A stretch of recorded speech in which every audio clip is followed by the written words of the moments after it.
Chapter 9 Stowaway.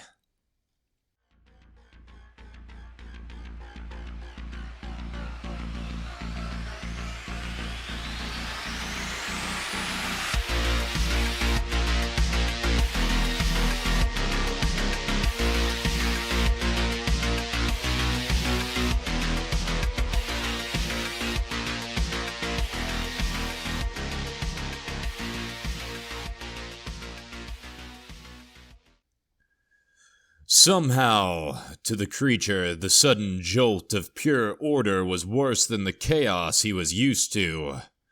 His mind had been scrambled and reordered so many times over his millennia-old life. He suddenly found that hard and fast universal rules were more confusing to him. Weight was no longer an ever-shifting number, but now a constant thing, and he found it difficult to move his bizarre body. He understood that his body was only partially physical in this plane, yet moving its other, non-corporeal parts felt even more odd to him. Gray flesh slithered and writhed, trying to comprehend what it was even doing, as yellow coloration slowly returned to it. If it could just understand this, it would be all right. Cosmic wailing resonated out from it, but it made no noise that one could hear with ears. An infantile hand reached out, pawing at something and feeling, truly feeling for the first time in an eternity. The world was new and terrifying to this old god, but it had more experience than the mortals who called this plane home. Once it fully grasped the mechanics of this dimension, it would ascend. There would be no more chaos, not in the sense that the old world had. It would show these plebeian beings order as he saw fit, and bring a new age. His experience was so varied, he knew of ways to structure the universe these beings could not comprehend of. First, he had only to learn. A pink and sinewy tendril stretched out, grasping something solid and dragging the infantile slime-coated body along the metal floor. Movement, the transfer of physical bodies in a three-dimensional space, was achieved. "What did you do?" Solomon roared. Benny's jaw jutted out in defiance. "I didn't do anything, but I'm glad we're out of that shithole." "You're a damn fool!" shrieked Solomon. Gearhead sat in his seat now, eyes forwards. There was no intelligence in his face, his mind reverting back to more joyful days while his body merely continued to pump blood. A trickle of drool leaked from the corner of his mouth. "Saul, I don't know what the hell's gotten into you, but you need to chill the fuck out." Solomon's eyes were wild like a cornered cat. "What's gotten into me? This is the divine," he proclaimed. "A spark from God." "Shove it up your ass then, I don't give a shit." Solomon's eyes narrowed. "Just who do you think you're talking to, anyways, Benny? Who pays who here?" Benny fell silent. "Who not only paid your... How much was it again? How big was the bail?" 500,000, Benny muttered. "Your $500,000 bail, but also pays your room and board. I do all this, and this is how you repay me." Benny hung his head low. "The greatest human achievement since man first reached to the stars, a divine world, a new dimension." Spittle flew from his lips as he screamed like a drunk Baptist preacher. "Do you know what you've done, you fucking moron?" Don't talk to Benny that way, Carolina suddenly snapped, blue eyes blazing in wrath. You, Solomon growled. Shut your mouth, cunt. These things are beyond you, you drug-addled whore. Benny rose, shoving Carolina from his lap. His fist lashed out, striking Solomon across his jaw faster than he could process. In a flash, Benny was on top of Solomon, beating his head. Gearhead watched it all with glassy, unintelligent eyes. Frost sat across from Tyr, returning the dead man's gaze. He inhaled smoke, the cherry of his cigarette crackling and glowing. He exhaled a gray cloud, which dissipated into the air. Frost chuckled. Had some good times, didn't we? All of us. He took another rip off his cigarette. But that's all gone now. All of it. The cigarette burned close to the butt.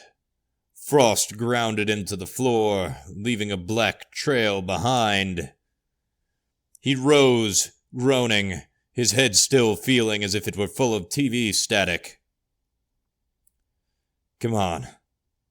Let's get the hell out of here. The entity gained more control, its writhing becoming now more concentrated. It knew it had to move before it was discovered. It would soon be unkillable, but this fleshy body it possessed was vulnerable. Once it had learned the rules to the game it found itself in, though, there would be no losing. Cool air drifted from a space above him, a metallic cave, its entrance barred. This would be nothing for him. One tendril lashed out, wrapping around the bars, while his arm gripped hold of a metal loop in the ground. The grate clattered down, and the infant god swiftly pulled himself into the cave.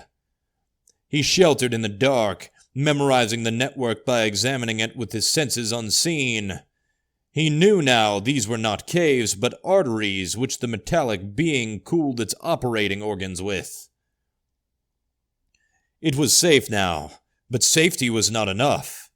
It had plans to dominate this universe, and maybe even take the cosmic throne should things pan out correctly. It would need a new body, one not so vulnerable as the form it had been deposited into this world with. As luck would have it, it had already found 3. Frost groaned as he ascended the final step. He slammed the hatch shut behind him with a resounding clang. He walked across the floor, his steps heavy. He gave a meandering side-eye to Solomon's unconscious and bloodied body as he walked towards the co-pilot seat. He plopped down and exhaled heavily. Benny sat in the captain's seat, eyeing the path ahead nervously. Where to, Benny? Well, we got 10 minutes of thrust left before the battery dies at best. I hate to say it, but back to Terra 9, Frost said, grinding his teeth. Ain't no other option. Fuck it. Take us in, Benny. Frost eased back into his chair, shutting his eyes. Sleep overtook him in moments.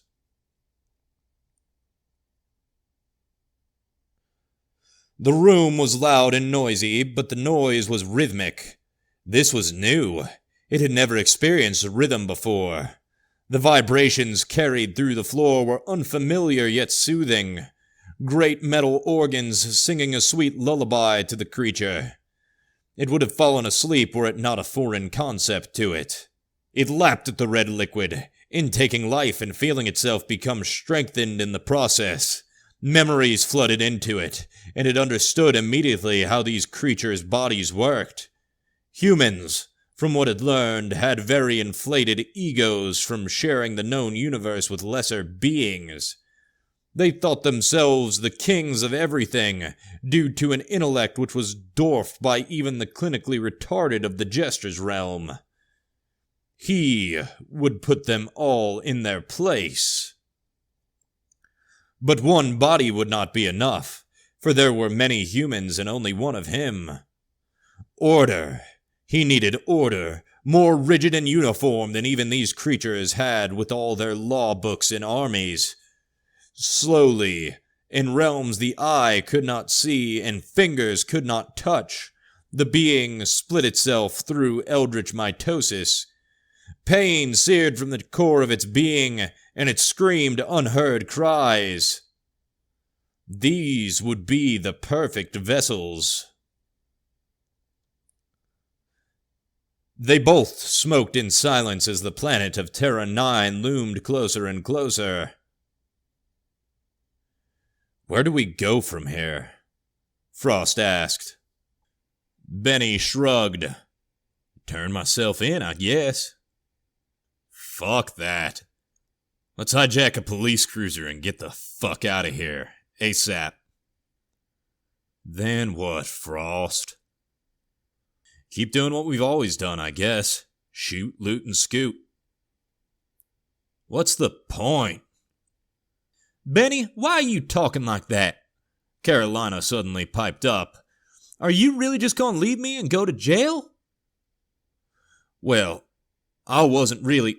I mean, Carolina, you know..." "I know what?" Her eyes were like that of a child just informed that her dog had died.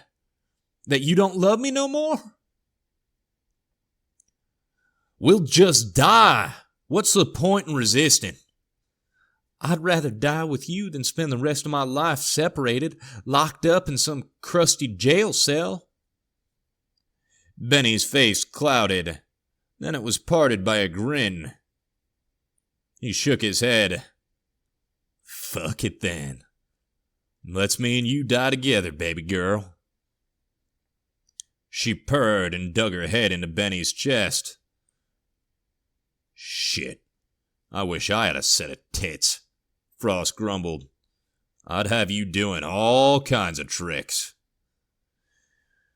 There came suddenly a loud clang as the hatch leading to the engine bay was thrown open. Meter's bald head emerged from the portal, and the man violently jerked up over the lip of the hatch. Frost and Benny watched, their slack jaws exhaling confusion and disgust. The reanimated man attempted to place a foot down, but staggered and face-planted. It was as if he were being controlled by a puppeteer with invisible strings guiding his movement. Slowly, he peeled himself from the ground, one eye now dangling from the socket. Something moved beneath his skin, like a living tumor, causing his face to bulge and convulse before shrinking down again. Frost slowly reached back, fumbling on the dash for the comforting grip of his pistol. Meter's right arm snagged on a piece of strut mounted to the wall, and he opened his throat and let out something between a gurgle and a shriek. Frost's fingertips brushed his gun. He leaned back, desperately trying to get a good hold on it. Benny drew his .45 from its holster under his armpit, rapidly spending the 12-round magazine. Frost snatched his gun and rose, taking only a moment to retrieve the knife from his boot and advance on the corpse. "Any ideas, Benny?" called Frost, watching in horror as the skin around the body's head bulged. Benny shouted something back, but Frost's ears rang too heavy from the gunshots to discern what he was saying. The bullet hole in Meter's cheek bulged. There was something just below the surface, slowly gaping the wound and splitting the skin to break through. A single gray infantile hand burst from the skin, feeling around the head as if it were its first time ever feeling anything. Frost screamed and fired his pistol into the corpse's head. The top portion of the skull burst, leaving the jaw dangling like a Christmas ornament. Something gray and slicked in blood wriggled down the throat. Frost's knife plunged into the corpse over and over. Something began to vibrate, its frequency unheard, but it caused the blood vessels in Frost's nose to pop. The creature burst from Meter's stomach, slithering and crawling on the floor briefly. Benny, Carolina, and Frost all stared, screaming.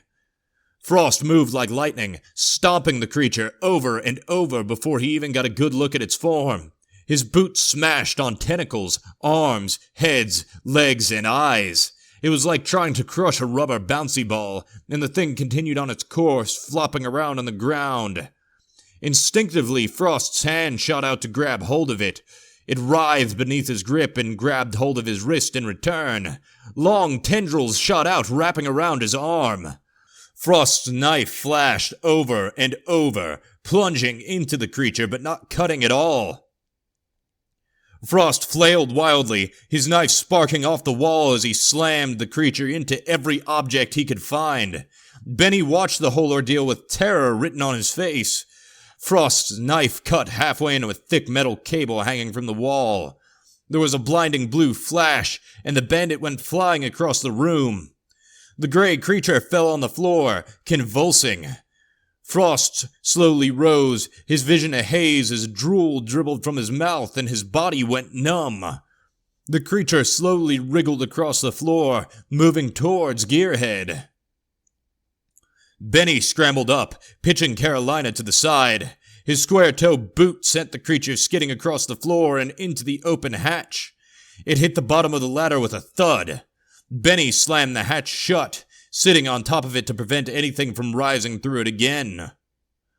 Frost rose slowly, sinking into the wall and allowing his vision to melt into an unfocused mess of colors as his mind raced.